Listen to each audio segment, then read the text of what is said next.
Hey guys, it's Victoria and welcome back to Femhead. Today I want to talk about a little bit of an odd topic, but it is related to all of this. I asked what you guys wanted to hear about and multiple people said this, and it was all about motherhood, breastfeeding, and fam, charting your cycle while being a mother. And I thought, this is a very good, I was curious about it and I figured I could use my resources and my knowledge to answer your question. Let me preface all of this by saying I've never had a child, I've never been pregnant, I've never breastfed. One day I hope to check all of this off my bucket list and then I can give you a more in-depth recap of this topic. But for now, I feel like I can offer some advice to you guys from what I know from my side of things. So I want to break this video into two parts today. The first, how breastfeeding can affect your returning fertility, and number two, the potential challenges that come along with charting as a mom. And before I start this next session, let me say this is not me teaching you how to chart as a mom. If you are curious about this and you want to learn more, go out and do your research. Get educated. This is me simply just starting the conversation today. And since I didn't have any personal experience with any of this, I went to the Bible, Taking Charge of Fertility, and this is what I had to say. My biggest takeaway from what I learned is the degree to which you breastfeed affects how quickly your fertility returns. And it's broken up into 3 levels: not breastfeeding at all, partially breastfeeding, and exclusively breastfeeding. It's the suckling of your baby on your breast that sends a signal to indirectly suppress the hormones that trigger ovulation. And I know that sounds very complicated, but essentially it's the baby's action on your boob that is suppressing your fertility. But just because you're breastfeeding doesn't mean that you're not fertile. For this to work efficiently, it is said that you have to be breastfeeding every 4 hours during the day and every 6 hours at night. And this brings me to the second thing I learned, which is something called the lactational amenorrhea method. Because if you do exclusively breastfeed at that frequency of every 4 hours during the day and every 6 hours at night, you can technically use the lactational amenorrhea method.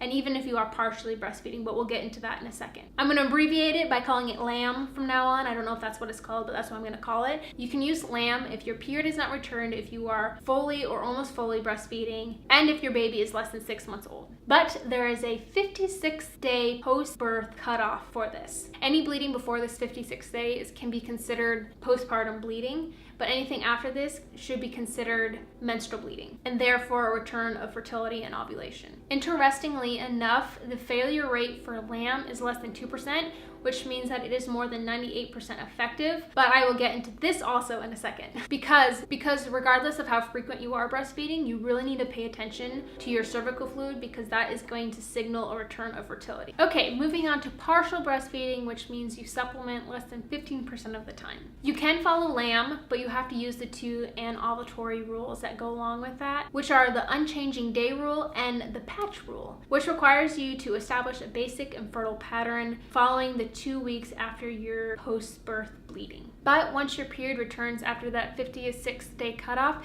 you have to go back to using the standard FAM method. Finally, if you're not breastfeeding at all, you can expect your fertility to return actually quite quickly, anywhere between 4 to 10 weeks. And this means you'll have to start charting soon after birth. But like I said, regardless of the level of breastfeeding that you're doing, you really need to pay attention to your cervical fluid, because this is what is going to indicate your returning fertility. One thing I found interesting is that once your cycle does return and you have a thermal shift, that you have to consider any cervical fluid fertile, even that sticky quality fluid that was once the non-fertile fluid. So to recap all of that, you can get pregnant even if you're breastfeeding. So if you're not breastfeeding at all, you have to go back to using the standard FAM rules, and you have to start charting within 14 days of birth. If you're partially breastfeeding, you have to use FAM with those 2 anovulatory rules, and you should start taking your basal body temperature once you notice a change in your cervical fluid. You have a bleeding episode past that 56th day mark, your baby decreases suckling or starts in on solid foods. And then finally, if you are exclusively breastfeeding, you should start taking your basal body temperature when you have your first bleeding episode after that 56th day mark,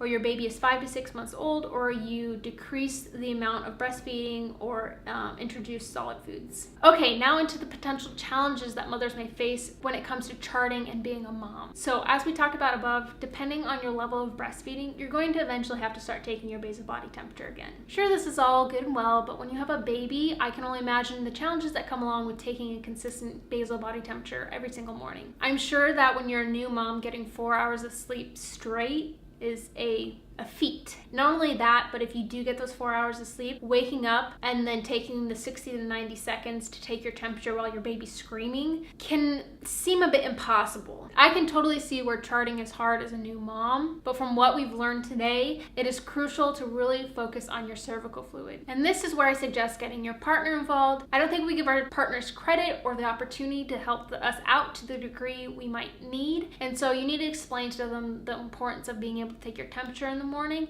as well as to spend an extra 10 seconds in the bathroom checking your fluid.